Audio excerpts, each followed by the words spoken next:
ನಮಸ್ಕಾರ ಸ್ನೇಹಿತರೆ, ನಾನು ನಿಮ್ಮ A to Z trading Sachin. ನಾನು ಈ ವಿಡಿಯೋದಲ್ಲಿ ಎನಿಬಡಿ ಕ್ಯಾನ್ ಟ್ರೇಡ್ ಸ್ಟ್ರಾಟಜಿ ಬಗ್ಗೆ ತಿಳಿಸ್ತಾ ಇದ್ದೀನಿ. ನಾನು ಯಾಕೆ ಈ ಟೈಟಲ್ ಕೊಟ್ಟಿದ್ದೀನಿ ಅಂತಂದ್ರೆ, ನೀವು ವರ್ಕಿಂಗ್ ಪ್ರೊಫೆಷನಲ್ ಇದ್ದೀರಾ, ನೀವು ವರ್ಕ್ ಪ್ರೆಷರ್ ಇಂದ ಟ್ರೇಡಿಂಗ್ ಕಲಿಯೋ ಆಸಕ್ತಿ ಇದ್ರೂ ಕೂಡ ಕಲಿಯೋಕ್ ಆಗ್ತಾ ಇಲ್ವಾ, ನೀವು ಹೌಸ್ ವೈಫ್ ಇದ್ದೀರಾ, ನಿಮ್ಗೆ ಮನೆ ಕೆಲಸದ ಜೊತೆನೂ ಟ್ರೇಡಿಂಗ್ ಇಂದ ಏನಾದ್ರೂ ಸ್ವಲ್ಪ ಅರ್ನ್ ಮಾಡ್ಬೇಕಂತ ಇದೆನಾ, ನೀವು ಸ್ಟೂಡೆಂಟ್ಸ್ ಇದ್ದೀರಾ, ಕ್ಲಾಸಸ್ ಎಕ್ಸಾಮ್ಸ್ ಇವುಗಳ ನಡುವೆ ಟ್ರೇಡಿಂಗ್ ಇಂದ ಪಾಕೆಟ್ ಮನಿ ಅರ್ನ್ ಮಾಡ್ಬೇಕಂತ ಇದ್ದೀರಾ, ಅನ್ಎಂಪ್ಲಾಯ್ಡ್ ಇದ್ದೀರಾ ಅಥವಾ ರಿಟೈರ್ಡ್ ಆಗಿದ್ದೀರಾ, ಬಹಳ ಹೊತ್ತು ಸ್ಕ್ರೀನ್ ಟೈಮ್ ನೋಡಕ್ ಆಗ್ತಾ ಇಲ್ವಾ, ಅದರಿಂದ ನಿಮ್ಗೆ ಟ್ರೇಡಿಂಗ್ ಕಲಿಯಕ್ ಕಷ್ಟ ಆಗ್ತಾ ಇದೆನಾ, ನಿಮ್ಮೆಲ್ಲರಿಗೂ ನಾನು ಮೊಮೆಂಟಮ್ ಟ್ರೇಡಿಂಗ್ ಸ್ಟ್ರಾಟಜಿ ಅಥವಾ ಸ್ವಿಂಗ್ ಸ್ಟ್ರಾಟಜಿ ಅಥವಾ ಪೊಸಿಷನಲ್ ಸ್ಟ್ರಾಟಜಿ ಇವನ್ನೆಲ್ಲವನ್ನು ಕಂಬೈನ್ ಮಾಡಿ ಒಂದು ಸಿಂಪಲ್ ಅಂಡ್ ಲೋ ರಿಸ್ಕ್ ಸ್ಟ್ರಾಟಜಿನ ನಿಮ್ಮ ಮುಂದೆ ನಾನು ಪ್ರೆಸೆಂಟ್ ಮಾಡ್ತಾ ಇದ್ದೀನಿ. ಅದಕ್ಕೋಸ್ಕರನೇ ನಾನು ಇದ್ರ ಹೆಸರು ಇಟ್ಟಿರೋದು ಎನಿಬಡಿ ಕ್ಯಾನ್ ಟ್ರೇಡ್ ಸ್ಟ್ರಾಟಜಿ ಅಂತಂದ್ಬಿಟ್ಟು. ಬನ್ನಿ ಈ ಸ್ಟ್ರಾಟಜಿ ಬಗ್ಗೆ ಡೀಟೇಲ್ ಆಗಿ ತಿಳ್ಕೊಳ್ಳೋಣ. ಸ್ಟೆಪ್ 1 ಇನ್ ದಿಸ್ ಸ್ಟ್ರಾಟಜಿ ಏನಂತಂದ್ರೆ ಸೆಕ್ಟರ್ ಅನಾಲಿಸಿಸ್. ಯಾಕೆ ಅಂತಂದ್ರೆ ಯಾವುದೇ ಒಂದು ನೀವು ಸ್ಟ್ರಾಟಜಿ ಸಕ್ಸಸ್ಫುಲ್ ಆಗ್ಬೇಕು ಅಂತಂದ್ರೆ ಎಲ್ಲಿ ಬಿಗ್ ಮನಿ ಎಲ್ಲಿ ಹೋಗ್ತಾ ಇದೆ, ಯಾವ ಸೆಕ್ಟರ್ ಅಲ್ಲಿ ಇನ್ವೆಸ್ಟ್ ಮಾಡ್ತಾ ಇದ್ದಾರೆ, ಯಾವ ಸೆಕ್ಟರ್ ನೆಕ್ಸ್ಟ್ ಗ್ರೋತ್ ಆಗ್ತಾ ಇದೆ, ಅದನ್ನ ನಾವು ಯಾವ ಸೆಕ್ಟರ್ ಮೂವ್ಮೆಂಟ್ ಇದೆ ಅನ್ನೋದನ್ನ ನಾವು ನೋಡ್ಕೋಬೇಕು.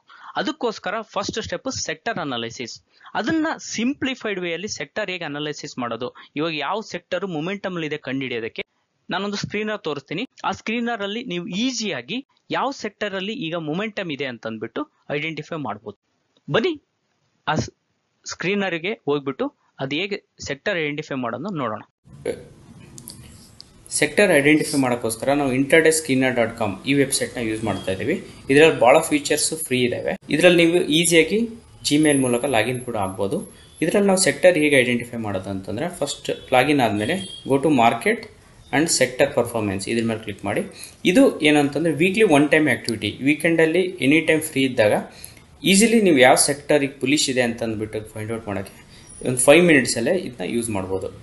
ಮಾರ್ಕೆಟ್ಸ್ ಸೆಕ್ಟರ್ ಪರ್ಫಾರ್ಮೆನ್ಸ್ ಮೇಲೆ ಹೋದ್ಮೇಲೆ ಇಲ್ಲಿ 7 ಡೇಸ್ ನೋಡೋಣ. ಫ್ರಮ್ ಪಾಸ್ಟ್ 7 ಡೇಸಲ್ಲಿ ಯಾವ ಸೆಕ್ಟರ್ ಬುಲ್ಲಿಶಲ್ಲಿದೆ ಇಲ್ಲಿ ನೋಡ್ಬೋದು ಅಂತಂದರೆ, ಇಲ್ಲಿ ಫಸ್ಟ್ ಹೈ ಬುಲ್ಲಿಶಲ್ಲಿ ಇರೋದು ಅಂತಂದ್ರೆ ಮೊದಲನೇ ಸೆಕ್ಟರ್ ಯಾವುದು, ನಿಫ್ಟಿ ಕನ್ಸ್ಯೂಮರ್ ಡ್ಯೂರಬಲ್ಸ್, ಇನ್ನೊಂದು ಸೆಕ್ಟರು ಕನ್ಸ್ಯೂಮರ್ ಗುಡ್ಸ್. ಇವೆರಡು ಸೆಕ್ಟರು ಬುಲ್ಲಿಶ್ ಇದೆ ಅಂತ ಅಂದ್ಬಿಟ್ಟು ನಿಮಗೆ ಗೊತ್ತಾಯಿತು.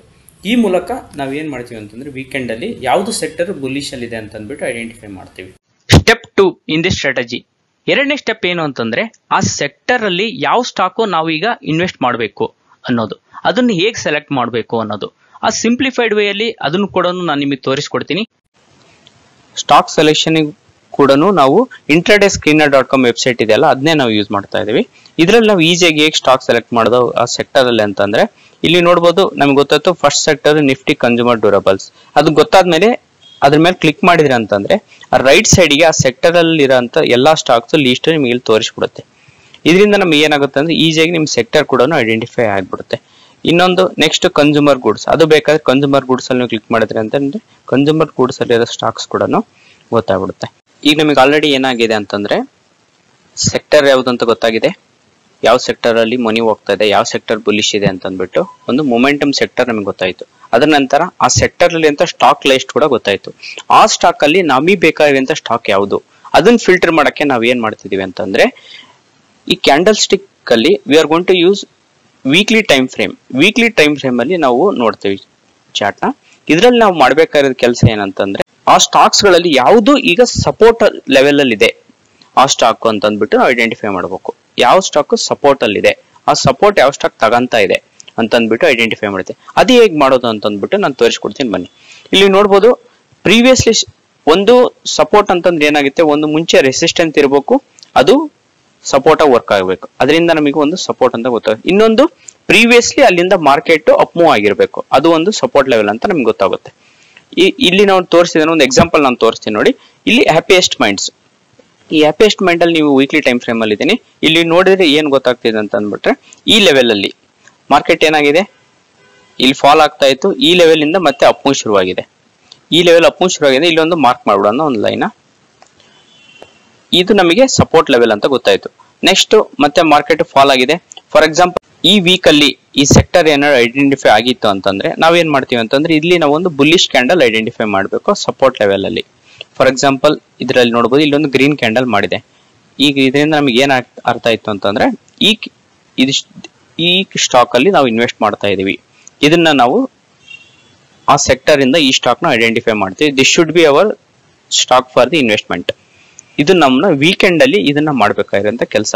ಇನ್ನೊಂದು ಎಕ್ಸಾಂಪಲ್ ತೋರಿಸ್ತೀನಿ. ಇಲ್ಲಿಂದ ನೋಡ್ಬೋದು ಮಾರ್ಕೆಟ್ ಅಪ್ ಮೂವ್ ಆಗಿದೆ. ಓಕೆ, ಮತ್ತೆ ಮಾರ್ಕೆಟ್ ಏನಾಗಿದೆ, ಫಾಲ್ ಆಗಿದೆ. ಸೇಮ್ ಲೆವೆಲ್ ಅಲ್ಲಿ ಬಂದ್ಬಿಟ್ಟು ಇಲ್ಲೊಂದು ನೋಡಿ ಗ್ರೀನ್ ಕ್ಯಾಂಡಲ್ ಮಾಡಿದೆ. ಇಫ್ ಇಟ್ ಇಸ್ ಮೇಕಿಂಗ್ ಈ ರೀತಿ ಏನಾದ್ರು ಬಿಗ್ ಕ್ಯಾಂಡಲ್ ಇತ್ತು ಅಂತಂದ್ರೆ ಯು ಕ್ಯಾನ್ ಅವಾಯ್ಡ್ ದಿಸ್. ಇದನ್ನ ಅವಾಯ್ಡ್ ಕೂಡ ಮಾಡಬಹುದು.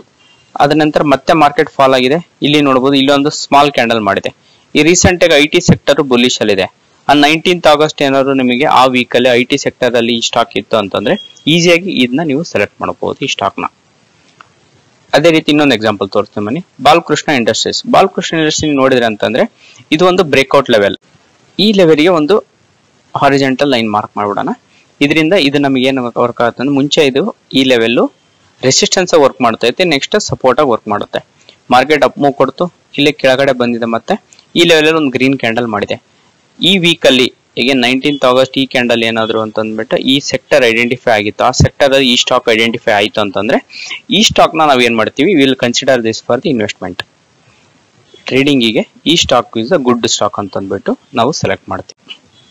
Next on example B soft. Birlasoft ಅಲ್ಲಿ ನೀವು ನೋಡಬಹುದು ಏನಾಗಿದೆ, ಮಾರ್ಕೆಟ್ ಇಲ್ಲಿ ಅಪ್ ಮೂವ್ ಆಗಿದೆ, ನಂತರ ಫಾಲ್ ಆಗ್ಬಿಟ್ಟು ಈ ಲೆವೆಲ್ ಇಂದ ಅಪ್ ಮೂವ್ ಕೊಟ್ಟಿದೆ. ಹೌದಾ, ಈ ಲೆವೆಲ್ಗೆ ಒಂದು ಮಾರ್ಕ್ ಮಾಡ್ಬಿಡೋಣ ಲೈನ್.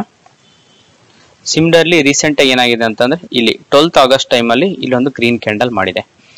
ಈ green candle this should be our stock selection. ಈ ಸ್ಟಾಕ್ ಈ ಸಪೋರ್ಟ್ ಲೆವೆಲ್ ಇದೆ. ಈ ರೀತಿ ಇರುವಂತಹ ಒಂದು ಸ್ಟಾಕ್ ಅನ್ನ ನಾವು ಐಡೆಂಟಿಫೈ ಮಾಡಬೇಕು ಆ ಸೆಕ್ಟರ್ ಅಲ್ಲಿ. ಇದನ್ನ ಮಾಡಕ್ಕೆ ನೀವು ಮ್ಯಾಕ್ಸಿಮಮ್ 10 ಮಿನಿಟ್ಸ್ ಆಗುತ್ತೆ ನಿಮಗೆ.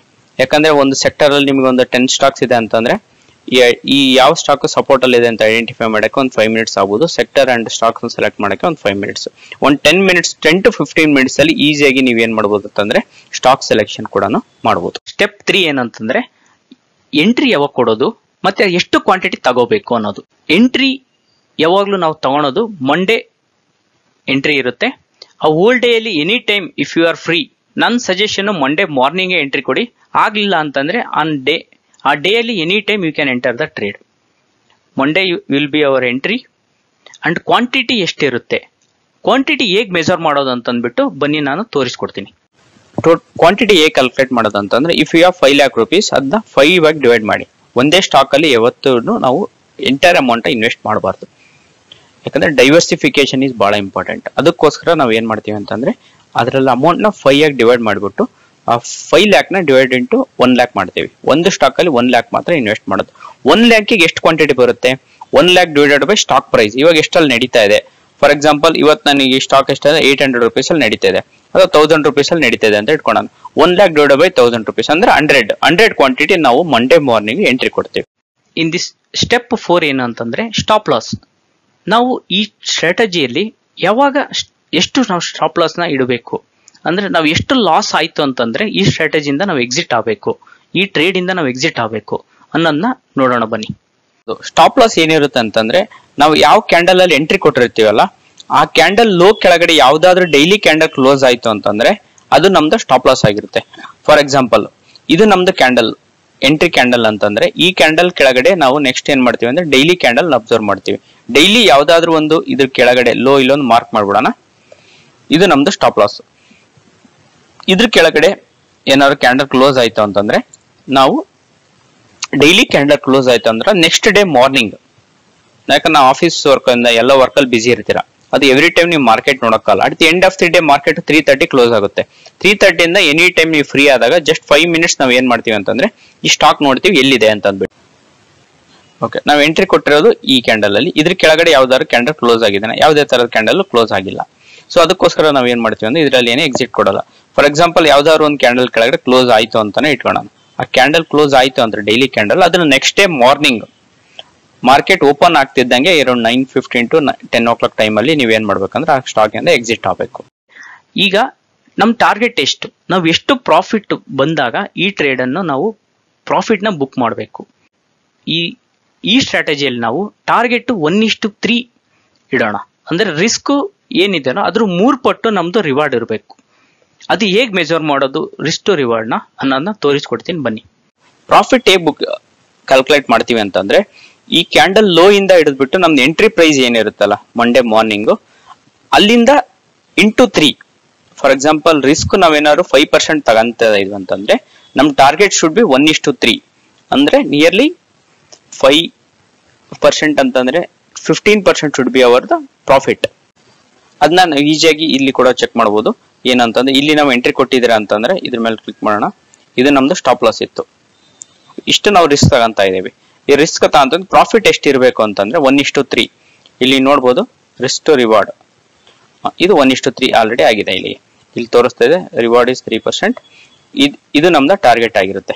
ಈ ಲೈನ್ಗೆ ಇಲ್ಲೊಂದು ಮಾರ್ಕ್ ಮಾಡ್ಬಿಡೋಣ ಲೈನ್. ಇದು ನಮ್ದ ಟಾರ್ಗೆಟ್. ಇದೇ ರೀತಿ ನಿಮ್ಗೆ ಇನ್ನೂ ಒಂದು ಎಕ್ಸಾಂಪಲ್ ತೋರಿಸ್ತೀನಿ. ಇಲ್ಲಿ ಇದರಲ್ಲಿ ಫಾರ್ ಎಕ್ಸಾಂಪಲ್ ಇದು ರೀಸೆಂಟ್ ಒಂದು ಇದರಲ್ಲಿ ಇನ್ನೂ ಟಾರ್ಗೆಟ್ ರೀಚ್ ಆಗಿದೆನಲ್ಲ ಚೆಕ್ ಮಾಡ್ಬಿಡೋಣ.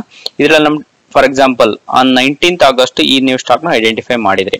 ಇದ್ರ ಇನ್ನೊಂದೇನು ಐಡೆಂಟಿಫೈ ನೋಡ್ಬೇಕಂದ್ರೆ ಸ್ಟಾಕ್ ಸೆಲೆಕ್ಷನ್ ಅಲ್ಲಿ ಕ್ಯಾಂಡಲ್ ಲೋ ಇಂದ ಹಿಡಿದ್ಬಿಟ್ಟು ಕ್ಯಾಂಡಲ್ ಹೈಗೆ it should not be more than 10%. Stop loss 10% ಇರಬಾರ್ದು. ಈ ರೀತಿ ನಾವು ಏನ್ ಮಾಡ್ತೀವಿ ಅಂದ್ರೆ ವೀಕ್ಲಿ ಒಂದ್ ಸ್ಟಾಕ್ ಅಲ್ಲಿ ಎಂಟ್ರಿ ಕೊಡ್ತೀವಿ. ನಮ್ದು 5 ಸ್ಟಾಕ್ಸ್ ಅಂತಂದ್ರೆ ನಾವು ಎಲ್ಲಾ ಸ್ಟಾಕ್ ಅಲ್ಲೂ ಎಲ್ಲಾ ಅಮೌಂಟ್ ಡಿಪ್ಲಾಯ್ ಮಾಡಕ್ಕೆ we need 5 weeks.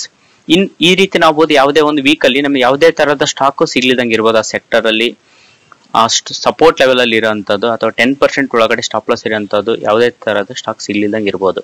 It's fine. ಆ ವೀಕಲ್ಲಿ ನಾವು ಎಂಟ್ರಿ ಕೊಡೋದು ಬೇಕಾಗಿಲ್ಲ. ಓಕೆ, ಅದ್ರ ನೆಕ್ಸ್ಟ್ ವೀಕ್ ವೆಯ್ಟ್ ಮಾಡೋಣ. ಅದ್ರ ನೆಕ್ಸ್ಟ್ ವೀಕ್ ಯಾವ್ದಾದ್ರು ಒಂದು ಸ್ಟಾಕ್ ಸಪೋರ್ಟ್ ಅಲ್ಲಿ ಇರೋದು ಮತ್ತೆ ಆ ಸೆಕ್ಟರ್ ಅಲ್ಲಿ ಇರೋದು ಐಡೆಂಟಿಫೈ ಮಾಡೋದು. ಈ ಸೆಕ್ಟರ್ ಇರೋದನ್ನ ಐಡೆಂಟಿಫೈ ಮಾಡೋದ್ರಿಂದ ನಮ್ಮ ಸೆಕ್ಟರ್ ಬಿಗ್ ಮನಿ ಎಲ್ಲಿ ಎಂಟ್ರಿ ಕೊಡ್ತಿದೆ ಅಂತ ಅಂದ್ಬಿಟ್ಟು ಬುಲ್ಲಿಶ್ ಸೆಕ್ಟರ್ ಗೊತ್ತಾಗುತ್ತೆ. ಸ್ಟಾಕ್ ಕೂಡ ಸಪೋರ್ಟ್ ಅಲ್ಲಿ ಇದೆ. ಸಪೋರ್ಟ್ ಇಂದ ಮತ್ತೆ ಹೈ ಹೋಗೋ ಚಾನ್ಸಸ್ ಜಾಸ್ತಿ ಇರುತ್ತೆ. ಇದರಿಂದ ನಮ್ಮ ಪ್ರಾಬಬಿಲಿಟಿ ಆಫ್ ವಿನ್ನಿಂಗ್ ಜಾಸ್ತಿ ಆಗುತ್ತೆ. 1:3 ರಿಸ್ಕ್ 1%, 5% ಇದ್ರೆ ನಮ್ದು ರಿವಾರ್ಡ್ ಅದಕ್ಕಿಂತ 3%, 15%. ಅಂದ್ರೆ 1:3 ನಾವು ರಿಸ್ಕ್ ಟು ರಿವಾರ್ಡ್ ಆಗೋದ್ರಿಂದ ನಮ್ದು ಲಾಸಸ್ ಜಾಸ್ತಿ ಆಗಲ್ಲ. ರಿಸ್ಕ್ ಟು ರಿವಾರ್ಡ್ ಒಳ್ಳೆ ಈಸಿಯಾಗಿ ಮೇಂಟೈನ್ ಆಗುತ್ತೆ. ಈ ರೀತಿ ಈ ಸ್ಟ್ರಾಟಜಿನ ಯೂಸ್ ಮಾಡೋಣ.